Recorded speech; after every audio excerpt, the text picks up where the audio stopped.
Bună ziua, dragii mei abonați și neabonați! Ca de obicei, vă salut din comuna Stoina, județul Gorj, din mica noastră plantație de muri. În acest video vreau să împărtășesc cu dumneavoastră ce mai muncim noi la ei. Noi astăzi ne apucăm de stropire. Suntem în faza cu etapele de stropire la ei. Este cam dificil să stropim acest an, pentru că am avut foarte multe ploi în această zonă, care nu ne prea lasă nici cu stropitul, nici să ne ținem cu curățitul la ei. Până ieri a plouat, cum am văzut la meteo, cam pe toată țara. Iar astăzi bate vântul, sperăm să nu se pună atât de rău, încât să putem să ajungem să îi stropim.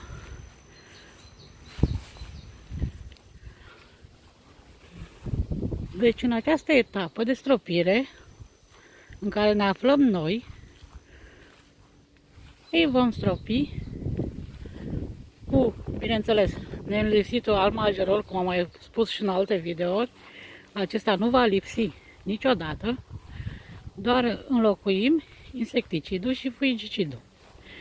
Astăzi, deci noi vom folosi, cum am spus și menționai, nelipsitul almagerol, topsinul și mavric. Am să stau un pic pe loc să vedeți, cei care nu cunoaște despre ce este vorba. Bine, nici noi nu suntem așa de cunoscători în acest domeniu, dar încet am început să mai învățăm despre ele. Mai avem abonați, neabonați care se pricep, care sunt mai vechi și ne mai dau câte sfat și pe această cale. Le mulțumesc foarte mult. La noi încă nu a început floarea, de-abia este în mugur și cred că va mai trebui să mai stropim peste 14 zile, cred că nu mai avem șanse, dacă dă căldura. Va ieși floarea și va trebui să facem o pauză până va trece floarea. Iar după ce va trece floarea, mai avem o stropire și cam încheiem cu stropitul la ei până la toamnă.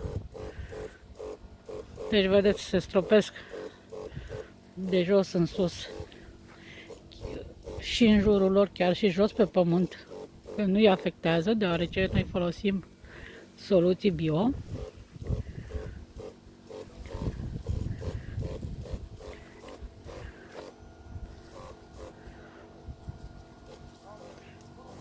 Stau mai mult pe loc să vedeți despre ce este vorba. Poate sunteți care vă interesează, care nu știți.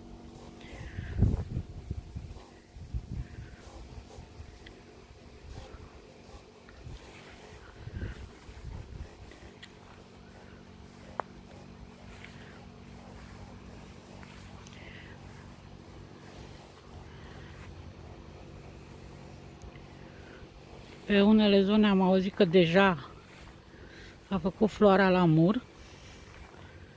La noi, toată plantația, nu știu dacă avem 3-4 flori.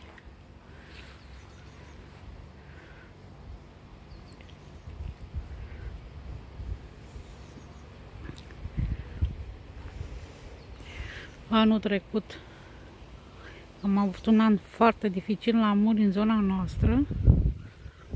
Nu prea ne-au ieșit lăstarii pentru anul ăsta și v-am spus, nici butași nu am avut ca să putem face să-i înlocuim pe cei bolnavi.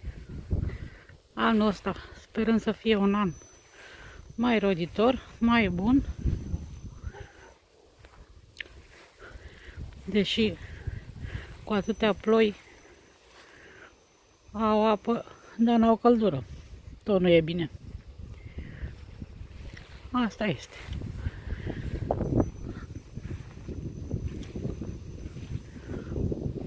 Nu s-au dezvoltat mai deloc de frig. Sau unii au ieșit 2-3 lăstari, la unii un lăstar, la unii chiar n-au ieșit absolut deloc.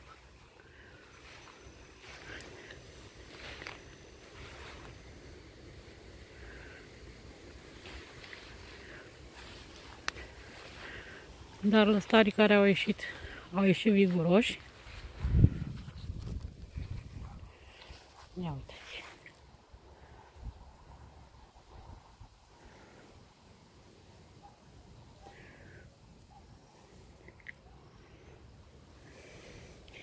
Anul ăsta o să avem mai puțin de cules.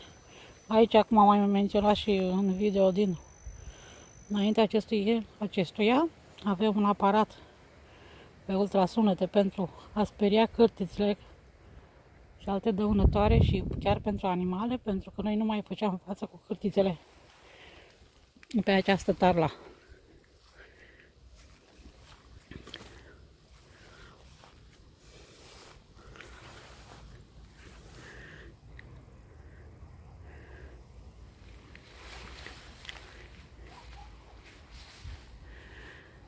Eu cam atât am avut să vă prezint în acest video ce muncim noi în această perioadă și ce facem astăzi la muri. Cei care munciți ca noi la această oră și vă lasă timpul, vă doresc spor la muncă și să aveți o recoltă cât mai bogată. Sper să ne auzim cu bine în următorul video, cel care va fi după trecerea florii.